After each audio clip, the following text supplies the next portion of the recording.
पिछले 12 घंटे में बड़ी अहम खबरें डेवलप हुई हैं जनाब। पाकिस्तान के हवाले से एक बड़ा फैसला सामने आया है और वो भी भारतीय कोर्ट से, भारतीय अदालत से जो है वो पाकिस्तान के हक में फैसला आया। आप भी हैरान हो रहे होंगे कि ये किस तरह हुआ। तो जनाब इसकी डिटेल्स अभी मैं थोड़ी देर में जो है आपके साथ शेयर करता हूं। हेलो गाइस, मैं तस्लीम, आप लोग रिएक्शन कर रहे हैं इस वीडियो में। Indian courts big decision in favour of Pakistan. भाई क्या डिसीजन है और किस बारे में ये वीडियो, क्या कहता है ये वीडियो, डिटेल में देखते हैं। Let's start the video now.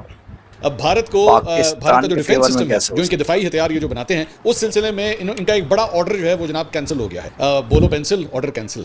तो ये मामला क्या है इसके बारे में भी बात करेंगे। और आज इतवार का दिन है, आपके बहुत से क्वेश्चंस आए हुए हैं पिछले एक हफ्ते के अंदर। कुछ इंटरेस्टिंग क्वेश्चंस जो है वो हमने चूज किए हैं, डिफेंस का कोशिश करूंगा कि चंद क्वेश्चंस भी जो है इस व्लॉग के अंदर मैं शामिल कर सकूं। जहां पे कल बड़ी एक हंगामी सूरत हाल पैदा हो गई और उसकी वजह ये थी कि पटना के एयरपोर्ट के ऊपर जो है वो बम की धमकी जो है वो मौसूल हुई, जिसकी वजह से एकदम जो है वहाँ पे सिक्योरिटी सख्त कर दी गई। और आप जानते हैं कि अभी चंद हफ्ते पहले ही जो है वहाँ पे एक जहाज भी गिरा था और उनको यही नहीं समझ आ रही कि जनाब उसके जो फ्यूल स्विच थे वो किसने बंद किए हैं। तो इसलिए बड़ी हबड़ा-दबड़ी वहां पे मची हुई थी। तो इस फोन कॉल के बाद जो है वो इस ईमेल के जरिए जो है वो ये खबर उनको आई, वार्निंग आई कि जनाब यहाँ पे जो है वो बम है और इसकी वजह से बड़ी सूरत हाल जो है वो गंभीर हो गई वहाँ पे।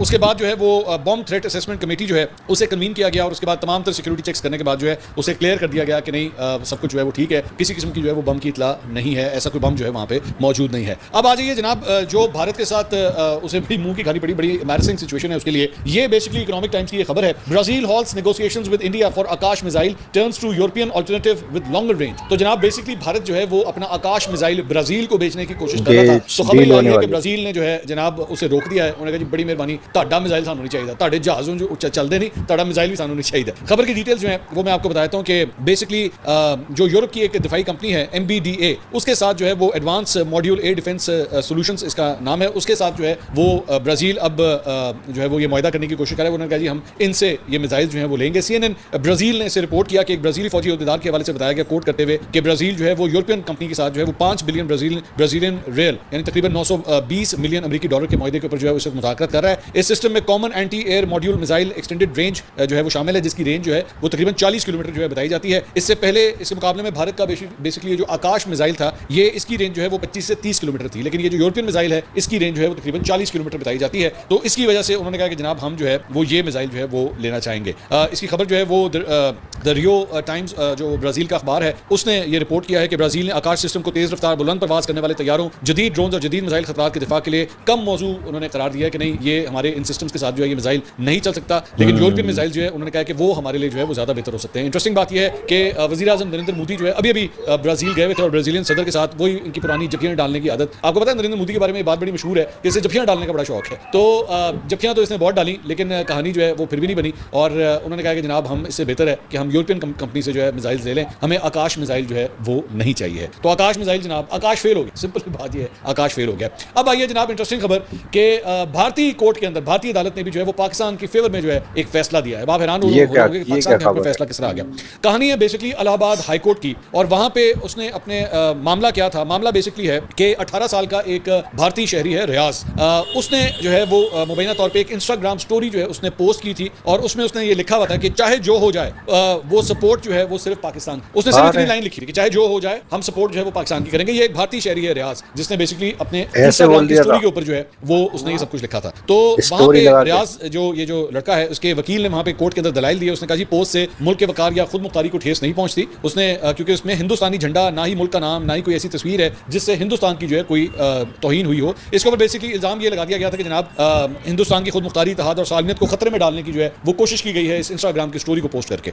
तो उसके वकील ने कहा कि जनाब इसे इंडिया का तो नामो निशान ही नहीं है इसके अंदर, इसमें कहां से आ गया और इस वजह से जो है वो चाहे वो किसी भी मुल्क को सपोर्ट करना चाहे वो दुश्मन मुल्क की क्यों ना हो, किस बारे में सपोर्ट कर रहा है, क्रिकेट में सपोर्ट कर रहा है, हॉकी में सपोर्ट कर रहा है, किस चीज में सपोर्ट कर रहा है, ये तो लिखा ही नहीं हुआ, सिर्फ ये लिखा हुआ कि हम सपोर्ट तो पाकिस्तान की करेंगे। तो ये जो दलाइल दिए गए इसके ऊपर वहां पे एडिशनल एडवोकेट जनरल जो है वो भी वहां पर मौजूद था, उसने जमानत की मुखालफत की। उसने कहा जी दरख्वास्त गुजार की जानिब से इंस्टाग्राम आईडी के जरिए की गई इस तरह की पोस्ट जो है वो अलहदगी को फरोग देती है। तो फरीकैन के दलाइल सुनने के बाद अदालत ने जनाब ये फैसला दिया कि रियाज ने ऐसी कोई पोस्ट नहीं की है जिससे भारत की बेइज्जती हो। अदालत ने कहा कि किसी भी वाकया भारत का नाम लिए बगैर महज पाकिस्तान की हिमायत करना बुनियादी तौर पर भारत की खुद मुख्तारी, इत्तेहाद और सालमियत को खतरे में डालने का जुर्म नहीं होगा। हाईकोर्ट ने यह भी वाज़ेह किया कि दफा 152 एक नई शिक है जिसमें सख्त सजा दी गई है, इसलिए इसे एहतियात से लागू किया जाना चाहिए। बेंच ने कहा कि दफा 152 को लागू करने से पहले माकूल शख्स की एहतियात और मयारात को अपनाना चाहिए, क्योंकि सोशल मीडिया पर बोले जाने वाले अल्फाज या पोस्ट से भी आजादी इजहार के तहत आते हैं जिनकी मुख्तसर तशरीह जो है वो नहीं की जानी चाहिए। तो मैं खास तौर पर मकबूजा कश्मीर के जो मुसलमान हैं, मैं आपसे ये दरख्वास्त करूंगा कि आप भी अब इस तरह की पोस्टें जो है ना वो अपने इंस्टाग्राम पे भी डालें और अपने फेसबुक के ऊपर भी डालें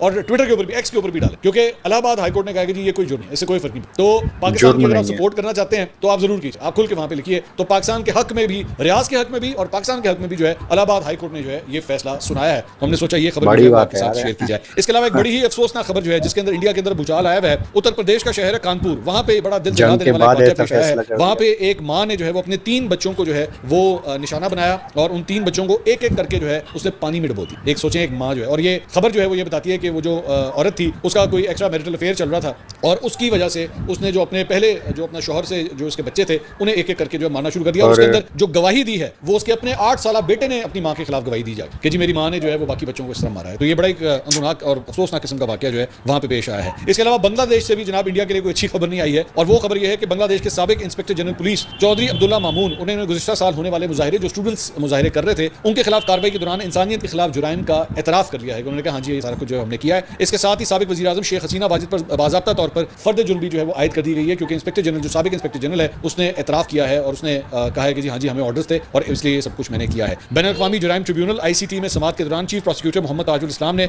सहाफ़ियों को बताया कि साबिक IGP ने अपने जुराइम का एतराफ़ करते हुए अदालत को ताउन की यकीनी दहानी करवा दी है। उन्होंने कहा कि मामून जुलाई और अगस्त 2024 में होने वाली बगावत के दौरान किए गए जुराइम के बारे में अपनी तमाम मालूमात फराहम करेंगे। अदालत ने उनकी हिफाजत के लिए अलहदा रिहाइश की भी मंजूरी दे दी है। ट्रिब्यूनल ने शेख हसीना और उनके साबिक वज़ीर दाखिला असदुज़्ज़मान खान कमाल के खिलाफ इल्ज़ामात खत्म करने की वकला की दरख्वास्त भी जो है वो मुस्तरद कर दी। दोनों शख्सियात पर इस मुकदमे में बाज़ाब्ता तौर पर फर्द जुर्म आयद की गई है। हसीना वाजिद की सरकारी वकील आमिर हुसैन ने कहा कि मुकदमा अभी इब्तिदाई मराहिल में है, इसमें कई कानूनी कार्रवाइयाँ जो हैं अभी बाकी हैं। 77 साल हसीना वाजिद जो हैं जब ये मुजाहिरे हुए थे तो हेलीकॉप्टर के जरिए जो है वो भारत भाग गई थी, भारत फरार हो गई थी और जिसके साथ ही उनके 15 साल इक़्तिदार जो है वो खत्म हो गया था। भारत की प्रॉक्सी है बेसिकली हसीना वाजिद और वहीं पे जाके छुपी हुई है। तो ढाका के अंदर मुख्तलिफ कोर्ट्स के अंदर जो इसके अगेंस्ट केसेस चल रहे हैं, कोर्ट ने भी जो है मुतादिद ऑर्डर्स दिए हैं कि ये वापस आए, लेकिन वो वापस आके जो है इन केसेस का सामना नहीं कर रही। इंडिया अब कुछ आपके सवालात जो हैं वो मैं लेना चाहूँगा। अहमद रज़ा साहब का एक सवाल है और इंटरेस्टिंग बात यह है कि एक इंडियन है, उन्होंने भी एक सवाल किया है, मैं वो भी इस में शामिल करता हूँ अभी। लेकिन अहमद रज़ा साहब का सवाल है, उन्होंने कहा मेरा सवाल है कि जब पहलगाम में 26 इंडियन मरे तो इंडिया ने पाकिस्तान पर इल्ज़ाम लगाकर कुछ दिन बाद हमला कर दिया जिसका उनके पास कोई सबूत नहीं था, जबकि पाकिस्तान कहता है कि हमारे पास सब सबूत हैं, व्हाट्सएप मैसेज हैं, तो पाकिस्तान क्यों हमला नहीं करता? देखिए बात उस वक्त भी जो है जब एक चीज जो गलत थी, जो हमने उस वक्त भी बात की थी, इन्वेस्टिगेशन होनी चाहिए, इन्वेस्टिगेशन पहले करवाएं, हमेशा अमन की बात करनी चाहिए, अमन की बात करनी चाहिए, कोशिश करनी चाहिए कि आप अपने कानूनी तौर पे मामला को जो है वो रिजॉल्व करें। असल मामला ये है कि पाकिस्तान के पास जो सबूत हैं, पाकिस्तान इंडिया जिस किस्म की दहशतगर्दी बलूचिस्तान के अंदर खैबर पख्तूनख्वा में जिस किस्म की दहशतगर्दी कर रहा है और वहाँ पे इंतशार जो हमला होने के बाद बातचीत की गुंजाइश वो जाके कोर्ट्स के अंदर, इंटरनेशनल कोर्ट्स के अंदर जाके पाकिस्तान को ले जाने चाहिए और वहाँ पे अपना केस जो है बिल्ड करना चाहिए और दुनिया के अंदर चाहे वो जो बड़ी सुपर पावर्स हैं उनकी वहाँ पे भी जाके अपने केस को बिल्ड करें। और इसीलिए बिलावल भुट्टो जरदारी और उनके साथ जो वफ्द था उसने जाके मुख्तलिफ मुल्कों का दौरा किया था और अपना केस वहाँ पे प्रेजेंट किया। तो इवन दो अगर इंडिया ये सब कुछ कर भी रहा है, लेकिन देयर एक रेड लाइन होती है। वो रेड लाइन क्या है? वो आपके मुल्क के दिफाई इदारे, आपके फॉरेन मिनिस्ट्री, आपकी हुकूमत, आपकी सरकार वो फैसला करती है कि क्या वो रेड लाइन अबूर हो रही है कि नहीं हो रही। लेकिन तब तक मामला कानूनी तौर पर अगर पाकिस्तान अपना केस जो है वो बिल्ड कर सकता है, पाकिस्तान एग्रेसर के तौर पर नहीं आना चाहिए साहब। इंडिया एग्रेसर के तौर पर आया और पूरी दुनिया से जो है वो मार खा रहा है, पूरी दुनिया जो है वो उसके ऊपर लानतान कर रही है कि आपको ये सब कुछ नहीं करना चाहिए था। जब पाकिस्तान ने ये कह दिया था कि इंटरनेशनली इसकी जो है आप इन्वेस्टिगेशन करवा लें तो फिर इस तरह ही करना चाहिए था। अब जरा इंडिया चले, मैं छोटी सी बात करता हूं, अब यही बात इंडिया कह के देखे ना, इंडिया कहे एक दफा कह के देखे कि जनाब ये बलूचिस्तान में जो कुछ हो रहा है पाकिस्तान इसकी इंटरनेशनल इन्वेस्टिगेशन करवा ले, पाकिस्तान बिल्कुल राजी होगा। पाकिस्तान के तमाम तर प्रूफ है उसके पास, पाकिस्तान के पास एक प्रूफ है सारे मामले कि इंडियन फुटप्रिंट जो है वो आपको किस तरह नजर आता है सारे मामले का। कुलभूषण यादव कहां से पकड़ा गया? आपने बलूचिस्तान से ही पकड़ा था ना, वहीं पे दहशतगर्दी फैलाने की वो कोशिश कर रहा है। तो ऐसा दोनों दुश्मन का केस जो है वो बहुत तगड़ा है। समित कुमार है, उनका एक सवाल आया है and I would love to actually reply to them. उन्होंने इंग्लिश में किया है, मैं पहले इंग्लिश में सुनाता हूं फिर उसको उर्दू में भी उसका तर्जुमा करता हूं। उन्होंने कहा Indian TV once said we caught a Pakistani pilot and even bombed Karachi, but you only trust Indian news when it helps your point. When we showed proof of the air-based strikes, we didn't quote Geo or Sama TV, we showed satellite pictures. When international media asks your defense minister for proof, he says check social media. Showing real evidence is the hard part. समित कुमार साहब ये कह रहे हैं कि जनाब हमारी media ने जब ये कहा कि जी हमने एक पाकिस्तानी पायलट गिरफ्तार कर लिया और वो हमारी बरखा दीदी ने वो जो बोंगी मारी थी, और उन्होंने जब कहा कि जनाब हमने कराची के ऊपर बमबारी की है तो आपने जो है वो इंडियन चैनल्स के ऊपर ट्रस्ट कर लिया। ये फरमा रहे हैं, अपना केस ये बिल्ड कर रहे हैं। उन्होंने कहा जी आपने इंडियन चैनल्स पे ट्रस्ट कर लिया, लेकिन हमने जो स्ट्राइक्स किया, इंडिया ने जो स्ट्राइक्स किया, तो हमने ना जियो को कोट किया ना समा को कोट किया, हमने सैटेलाइट की पिक्चर्स जो है वो हमने दिखाई। तो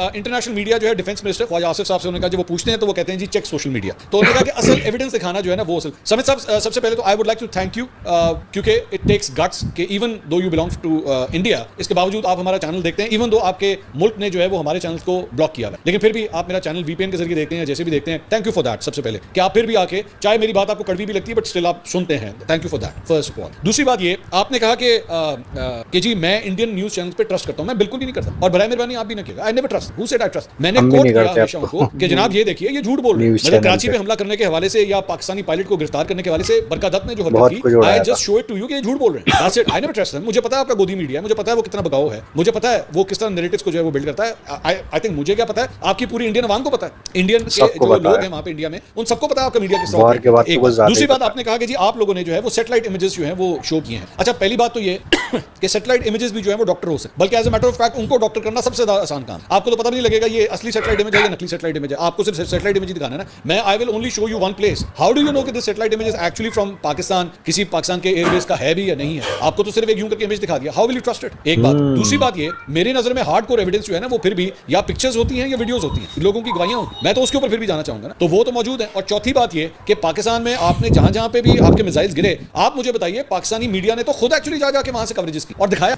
ऑलराइट गाइस, तो ये था कोर्ट डिसीजन से रिलेटेड एक वीडियो, और इसके अंदर बहुत सारी छोटी छोटी जो थी वो डिटेल्स थी न्यूज़ टाइप की, तो जिससे हमें पता चलता है कि एक तो ये था कि भाई एक बंदा पकड़ा गया हमारे यहाँ पर इंडिया में, जो उसने कहा कि मैं पाकिस्तान को सपोर्ट करता हूँ चाहे कुछ भी हो जाए, ऐसे करके कोई स्टोरी लगा दी।